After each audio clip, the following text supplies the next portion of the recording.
Faire le choix d'un smartphone haut de gamme, ce n'est pas si simple que cela en a l'air.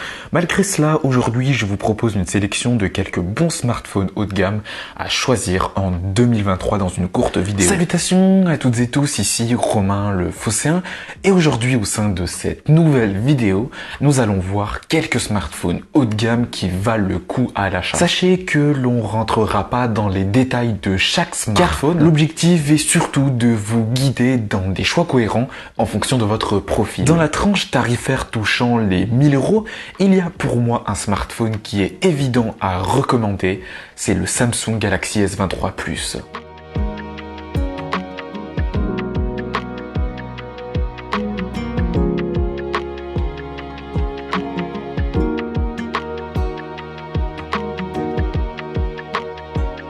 Reprenons le design du S22 Plus tout en apportant les améliorations nécessaires. Clairement, l'entreprise coréenne nous apporte pour moi une touche de perfection non négligeable lorsque l'on met le prix dans un téléphone. Un produit parfaitement fini, un écran immersif, une excellente autonomie, un bon appareil photo, un produit surpuissant. On a tout de la recette, un smartphone parfait. Comme dit dans mon test sorti il y a 3 semaines maintenant, clairement, je trouve qu'il est difficile de reprocher des choses à ce téléphone tant Samsung a fait du bon travail. Par ailleurs, avec les baisses de prix, il va être encore plus intéressant. Donc, selon moi, si vous recherchez un smartphone Android haut de gamme, le S23 Plus de Samsung est indéniablement une recommandation. Maintenant, malgré le fait que pour moi c'est un véritable coup de cœur ce smartphone, il est clair que tout le monde n'est pas fan de One UI, la surcouche de Samsung. C'est pour cela que j'ai décidé de vous apporter une recommandation supplémentaire. Le Google Pixel 7 est un smartphone qui, certes, est moins haut de gamme que le précédent, mais la touche et l'expérience Google en rendent sensible plus d'un. Du design identitaire à l'appareil photo incroyable en passant par une bonne autonomie, Google nous apporte la correction parfaite du Google Pixel 6.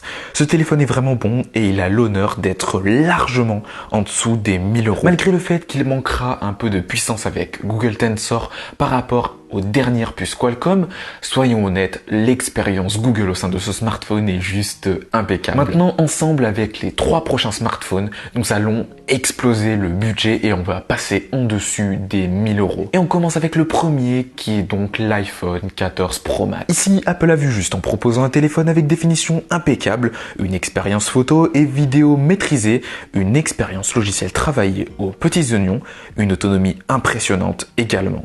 Il est difficile de faire de gros reproches à ce téléphone, hors peut-être du fait qu'on ait du Lightning encore en 2023.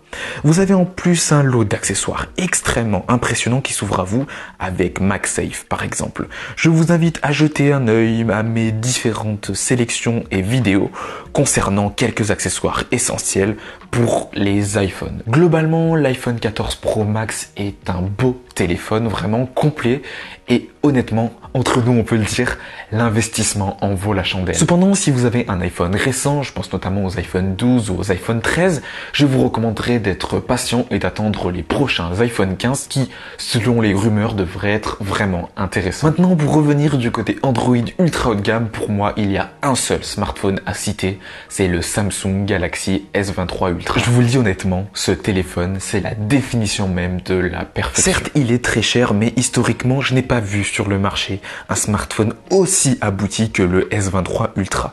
Il est complet sur tous les points, il ne possède aucun défaut majeur. Franchement, vous pouvez investir dans ce téléphone les yeux fermés si, évidemment, vous avez le budget. Comme dit précédemment, oui, il est cher, mais c'est un investissement qui en vaut la chandelle, surtout que le suivi de mise à jour derrière est en plus vraiment bon. Après, si vous trouvez ce téléphone trop gros ou trop massif, n'hésitez pas à vous tourner tout de même vers les S23 et S23 Plus qui, comme je l'ai dit précédemment, sont vraiment pas mal du tout.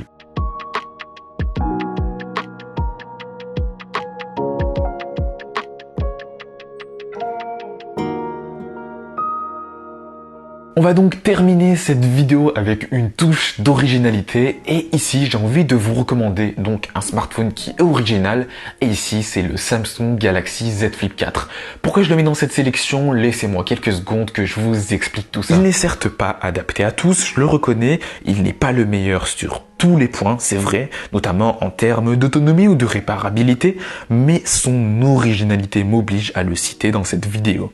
Il est clairement différent et pour ceux qui savent vraiment prendre soin de leur smartphone, ce Z Flip 4 peut être une option à prendre en compte. On a ici l'expérience Samsung mise à votre service avec une belle adaptation logicielle au concept du téléphone pliant. C'est la touche un peu plus fun de cette vidéo finalement car pour moi ce téléphone a été pendant l'usage un coup de cœur. N'hésitez pas à acheter sur Amazon et à le tester pendant 30 jours pour voir si vous êtes satisfait de l'expérience d'un téléphone pliant. Alors je sais que dans cette vidéo j'ai mis pas mal de produits Samsung, mais c'est bien ce Z Flip 4 qui conclura cette vidéo.